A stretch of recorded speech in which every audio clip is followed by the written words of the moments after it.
Hey guys, welcome back to Waters Family Homestead. This is Michael, and look there.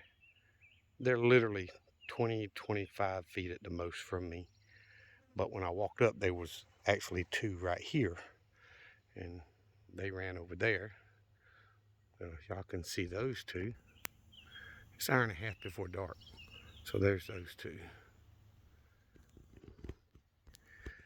Well, I may not be raising rabbits, but at least I've got easily harvestable rabbits. But I was coming down here to check the garden. That potato plant's actually starting to get a little bit of size to it. If y'all can see that, let's see. My fingers get in the way. It's about the size of my hand. And that was about half. There's another one there, a little bit bigger. So, and the ground's still kind of soft. When I walk on it, it's still giving with me. So I'm hoping, but I gotta get out here and bend over and pick some weeds. But there's it looks like a potato plant right there. Not sure. Not sure.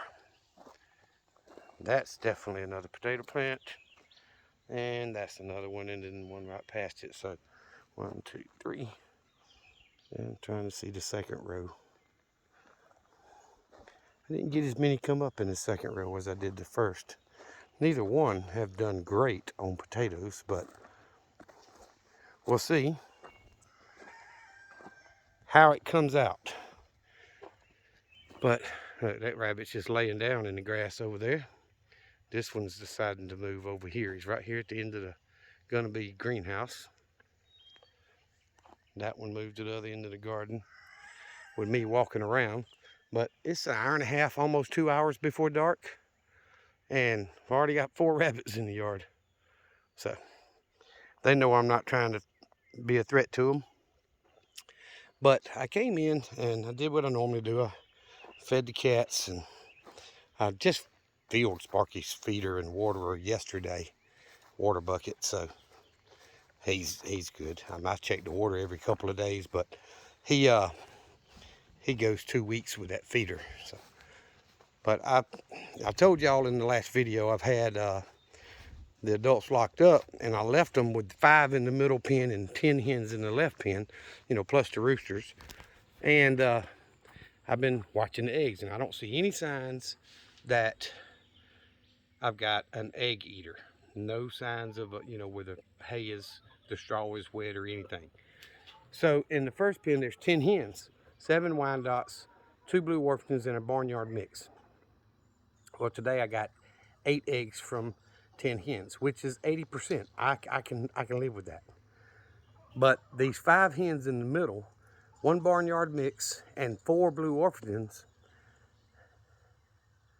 I got two or 3 eggs yesterday and 1 today. So there's definitely, these aren't pulling their weight. And all of these chickens, every one there, are a year old now. So I don't know how many months that people want them to be when they butcher them.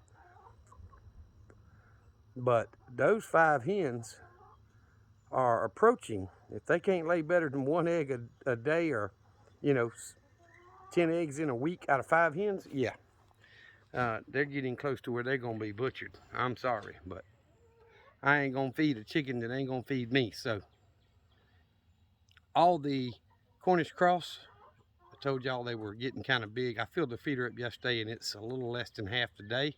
I filled all 3 of them. The middle pen is 3/4 of the way full. It's only 3 inches from the top.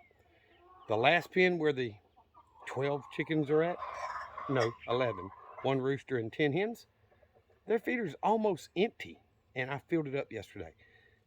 So, get 8 eggs a day, or 7 or 8, 9 from them. I haven't gotten more than 8 yet, not since I've kept them locked up. But I can live with that ratio. 80%, 70, 80, 90% is great. But out of these 5, literally 1 egg is 20%. So these Blue Orpingtons in that barnyard mix are not paying for themselves. So they're liable to be butchered here pretty soon. and put in the freezer. And I would really prefer them to lay some eggs, and I will wait until these Cornish cross are ready to be butchered and, you know, get rid of all the dead weight at one time. If they're not producing eggs, they're dead weight. But I don't know. I may have to have 2 different butchering sessions and get rid of some that aren't producing. I haven't been by Tractor Supply lately to see if they still have baby chicks for sale. If they do, I may go ahead and buy another dozen and get ready to butcher these that aren't being productive for me. So I'm gonna go check the blueberry bush. Be right back. So out of all the chicken breeds I've had, you know, I had the barnyard mix I started with. They laid pretty good. I mean, there was only 5 hens, and I was getting 4 or 5 eggs a day for the most part, you know, during their prime. And these Wyandottes, when I had just the Wyandottes in the pen by themselves, I get 6 or 7. There's 7 of them. I get 6 or 7 eggs just about every day. The Blue Orpingtons, there are 6 Blue Orpington hens, and I get 1, 2, or 3 a day. They're not laying near as good as the Wyandottes. I don't, you know, so I'll stay away from that breed if I have an option. These Cornish cross, they're not old enough to lay yet. You can see the first one there is a little smaller than the rest, but oh, there's a turkey up in the nesting box, if y'all can see that. And then a Cornish cross in the middle. 2 turkeys on the ground, so their feeder's about half or a little under, so I'm gonna need to refill them again today. But I don't see any dark blue blueberries today. Well, there's one, and there's one. You can see that. We'll pick the ones that are ready to be picked and go put them in my quart Ziploc bag. Doesn't mean anything to anybody but me, but I just want to see how many I get this year, because 99% of what's in that quart Ziploc bag has been from this bush this year. And this other bush has more. We'll go ahead and pick that one and that one. They're not quite as dark, but I've only gotten 1 berry off this bush that was ripe, and I got it yesterday. But there's a lot of berries that aren't ripe yet on here. So it'll probably produce better than the other bush once they're ready to ripen up. I got a few that are turning red, darker red, but they're not blue yet. All right, there's one. So my second blueberry from this bush. So I didn't get but half a dozen today, but that's all right. No effort at all into these bush, you know, blueberry bushes. I trim them back and all that, but I'm going to prune them back a little bit this year when the season's over with. And I'm going to try to do some more, you know, start some to grow roots. But excuse me, I'm looking at my pear trees that I did a massive prune on to try to get rid of that fire blight. And I don't see any more. There's a leaf that's starting to turn right there, if y'all can see that. The sky's making it hard to see on camera, but I still don't see any peaches, any apples on these trees. This is peach. The one in the corner there is an apple. That's a peach. And then the 2 figs and another apple. There's plenty of figs on that bigger fig tree, but they're nowhere near ready to harvest yet. This is a nectarine, and I had some blooms on it, but I don't see any nectarines on this bush, so it's going to get pruned a little bit this year too. And then this peach tree had half a dozen to a dozen little tiny peaches on it, but they've all fallen off and disappeared. Well, I say all. Look at that. There's one right there. Can y'all see that on camera? I don't know.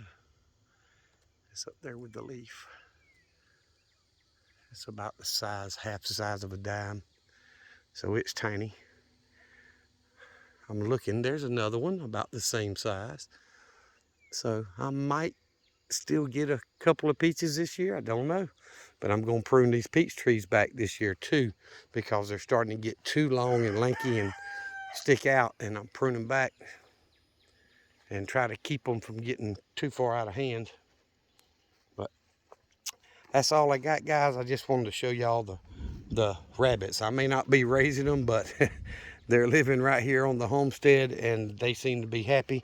So if I needed to harvest them to feed, we could do that. And there's plenty of rabbits out here in the country where I live. So it's definitely doable. Now, thinking on the one egg I got from these blue orphans in that one barnyard mix, I know the white and brown hen has been laying for me. So I'm thinking that one egg I got was probably from her. I'm thinking the blue orpington breed is just not laying near as good as the barnyard mix or as the Wyandottes. So I'm probably going to avoid that breed from now on, because the roosters are aggressive most of the time and the hens aren't very productive on producing eggs. So just a FYI for y'all. I personally wouldn't say blue orphingtons or Cornish cross are worth raising unless you're raising them strictly for meat chickens. If you just want to raise them, because the blue orphingtons get big, the Cornish cross get fat much faster, but neither one of them seem to be very good egg layers from what I've seen and read and researched. So I'm probably going to avoid those two breeds down the road, because even though I want meat chickens, I also want them to produce some eggs, because, you know, just like everybody else with chickens, I sell a few, so I'm going to hang on to them. Look, Sparky's happy. I think I've got plans this weekend. I've got to double check with that, so I may not be able to get much done here at the house, but that's part of,